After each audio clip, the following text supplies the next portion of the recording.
So ayun, okay KGX, kumusta kayong lahat? At check lang natin to mga Lodi. So weekend pump. Ito yung weekend pump natin ngayon. So Friday, July 26. Ito yung weekend pump nung nakaraan na July 19, no? 2024. Na kung saan, no, nung nag-weekdays, biglang bagsak. And then umangat ulit, nag-retest, gustong kunin si 68,300. Kaya lang hindi nakuha si 68,300, rejected siya dito sa area na to. Biglang nag-start yung dump. Okay? So ngayon, may nagtatanong sa atin mga Lodi, no? Paano daw ngayon? Paano daw yung ginagawa ko mga guhit? Kasi nga guhit lang yung pinapakita ko mga idol.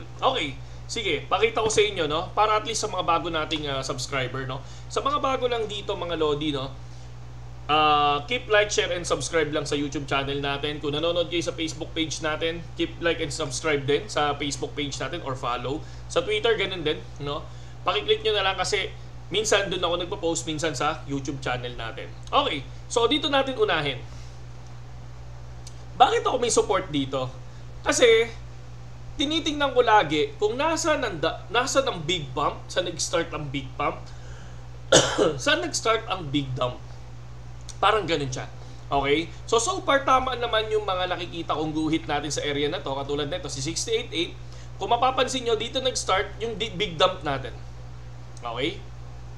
So ngayon, bakit? Paano mo nalalaman yan, KGX? Wala. Sarili kong TA. Ang ginagawa ko kasi, no, naniniwala kasi ako na kapag nag-start yung big pump, malaki yung possibility na babalikan niya yun. Ayan, etong nangyayari ngayon. So, dito siya nag-start, pero binalikan niya pa din. Okay? So, based sa history naman ng mismong guhit natin, eto, pakita ko lang sa inyo. So, gumuhit din ako dito ng downside, no? Ng downline, na kung saan tinitingnan natin kung pababa ba ang value ng BTC. So far, okay naman, pababa naman siya. Diba? And then, tinitingnan natin, ito yung nagiging resistance natin, na if ever ma-break, possible lumipad. So, ngayon, balikan muna natin yung TA natin. Okay. So dito sa area na to, no? Kunyari, for example, tingnan nyo, pare-parehas yan. So kung mapapansin nyo, hindi ko binurihan hanggang doon sa mismong all-time high natin. So ayan. So itong area na to, kung mapapansin nyo, eto pa din siya.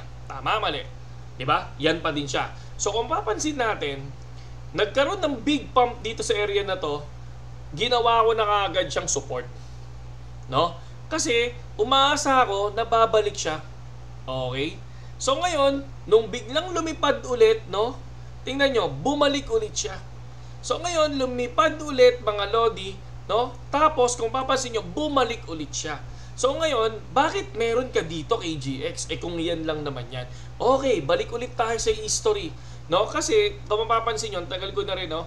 So 2 years na rin ako nag-content ng NFT. I think Axie Infinity yung una talaga. Pero tong BTC talaga, puro support and resistance lang yung kino-content natin. No? Okay, balik tayo dyan. So far, ito tayo, sa ilalim na to. Yan. Okay, good. Dito tayo nag-start. Okay? Dito tayo nag-start. Kasi kung natatandaan nyo, yung mismong nag-TA tayo ng 46,000 USDT, mag-all in ako sa BTC. Kung sino yung nakatanda nun, congratulations sa inyong lahat. Okay, so ito yung area na kung saan lumipad si BTC sa 51,500. Okay? So ngayon, sa 51,500 na yan, ayan pa lang yung hindi nakukuha doon sa TA natin. Ayan siya, di ba kung papansin nyo? Ngayon, dito sa area na to, gumawa din tayo ng support dito sa area na yan kasi, ayan no, dyan din ulit nag-start yung pump niya, no? After ng red candle, dyan ulit nag-start yung pump, biglang lumipad. So, ginawa ko tong resistance na to or support na to nung nakita ko na nag-pump. Ayan. So, kung mapapansin nyo, bandang dulo ha, yan, from here, no? Tapos napunta dito sa area na to, binalikan niya. 'Di ba? So, isa yon. Bakit meron tayong pinaka-best resistance or support dito sa area na to or support? Kasi nga, nakita natin yan history. Doon sa dati, sa dating candle. Na kung saan doon nag-start yung pump niya at ito yung ginagawa kong support, mga Lodi. Okay, paano naman dito sa area na to, no? Doon din nanggaling yan. Ayan din, yan. Kung titignan nyo ha, so saktong-sakto yung guhit natin yan, tapos binalikan dito sa area na to. And then, tingnan nyo ha, binalikan siya ulit. Diba? And then, bumagsak pa at binalikan yung una nating support. Okay? Pakita ko lang para at least alam nyo kung saan ko kinukuha yung mga TA natin, mga Lodi. And then, dito sa area na to, kita nyo, umangat, and then biglang nag-dump, binalikan niya ulit, di ba? So ngayon, itong area na to, umangat, tapos biglang nag-dump. So far, muntik niya nang mabalikan, pero dito sa area na to, nabalikan niya, pero kung titingnan nyo, saktong-sakto. Di ba? Saktong-sakto. And then, eto ulit, tong area na to, yan ha, tong area na yan, pinapakita ko na sa inyo ha, etong area na yan, yung area na yan, kung mapapansin nyo, ito yung all-time high before, no? So, I mean ito, tama. Ayan yung all-time high dati. Yun nandun pa yan, sa dulong-dulo. So, hindi na natin ipapakita yan kasi 2021 pa yan. Yung area na yan, kung mapapansin nyo, eto siya.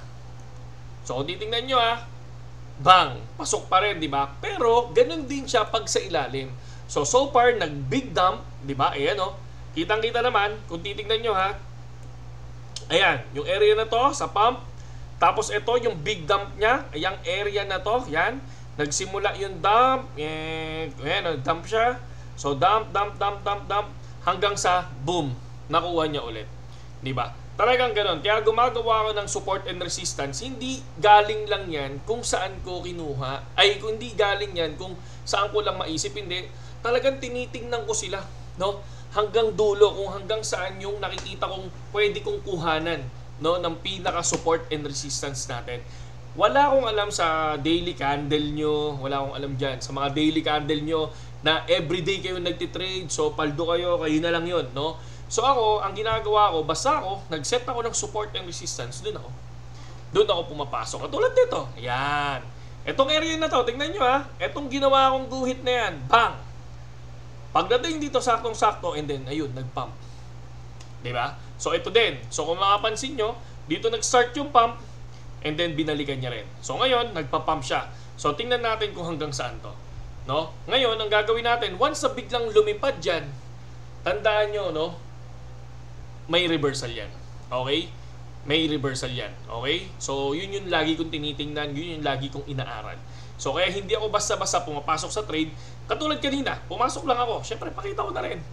Para at least alam nyo. So, ito, nag-ano tayo. Just in spot Ethereum ETF trading volume surpass 1 billion for the second day in a row, no? Source, Watchers Guru. So, nakikinig tayo ng mga news. So, ang ginawa ko, okay, nag-start na yung trading. Nag-in ako sa Ethereum. So, ayan. 151.61%. Okay? So, ako, 130 TP. Ganun ako. So, dahil lumagpas na yan, dahil nagulat lang din ako kanina, nabigyan lumipad So, talagang totally, nakuha ko siya. Ako kasi lagi on 25%. Pero, nung nakita ko lumilipad, hinayaan ko muna mga lods. Diba? Kaya sorry. So, yan siya. Yan yung ginawa natin. Yan yung pinaka-trade natin kanina. So, ganun din. Nagko-content din tayo dito. Ito, Hamster Combat. May mga tumatawa. Ito naman yung nag-TA tayo nung nasa Baguio tayo, no? Swerte nung mga nakakapanood sa video natin, mga Lodi, no? Hindi naman sa pag-ano, So, kasi yung iba, pumapaldo. Pero, ang lagi ko sinasabi sa inyo, no? Yung TA natin is gawin nyo lang reference, no? Kung, syempre, take your own risk, syempre, do your own research. Hindi madali, no? Hindi madaling kitain yung pera. Kung ako sa inyo, muna kayo, no? Once na mag-trading kayo, aralin nyo pa na maigi, tapos gumamit muna kayo ng mga dummy coins, di ba? Or aralin nyo muna kung saan ba papunta yung candle, parang gano'n, di ba? Ano yung si Bitcoin, ano yung support and resistance, ano yung candle, ano yung bear market, ano ba yung bull market, di ba? Yung mga simple lang na dapat alam mo di ba? So, yun lang naman yung ating news banda dito sa area na to. Kung wala pa kayong BitGet, nandiyan dyan yung link natin sa description. Sa Facebook page, nandiyan dyan yung link natin sa may comment section. Doon naman sa Twitter natin, sa TikTok natin, mga Lodi, nandiyan dyan lang yun sa bio natin, okay? So ngayon, may isa pa. So kung titignan nyo, lahat ng news ngayon sa Watchers Guru, puro Bitcoin, Ferrari to accept Bitcoin Ethereum payments in Europe. So ang dami, tapos ito pa. So just in, spot Ethereum trading volume surpasses 1 billion for the second day in a row, na. Tapos ayan na ngayon, 100 million liquidated currency market in the past 60 minutes. Pero biglang lumipad after na liquidate, no? After kinuha yung liquidation, biglang lumipad. Ang gagaling ng mga whales, mga marathon. Ayan, BTC, Bitcoin Miners Marathon, digital purchases, ayan, 100 million US dollar from BTC. Ito na, Donald Trump, ayan, raises over 4 million in Bitcoin and other currency campaign donation. Suportado talaga ni Donald Trump yung cryptocurrency. Kaya pag nanalo yan, I think, ewan ko lang pero syempre ako, Bitcoin fanatic ako. So, talagang, I think, lilipad to. Ito, mababa pa siguro to. Kasi 66. Pero tulad ng sinabi ko sa inyo, no, hindi na retail masyado ang nagtitrade. Karaniwan retail talaga, pero may institution na. So possible may mga big dumps and big pump yan, mga lodi, no. Hindi natin alam yung bull run ba darating ba ng 2025 na sobrang lipad yan, 'di ba? Or magkakaroon muna ng big dump, mga lodi. Kaya ang payo ko sa inyo, dapat alam niyo yung news, nakatutok din kayo sa news, mga lodi. And total nanonood kayo sa akin, nood na lang kayo sa akin. So yun na, KJX, mabuhay kayo lahat.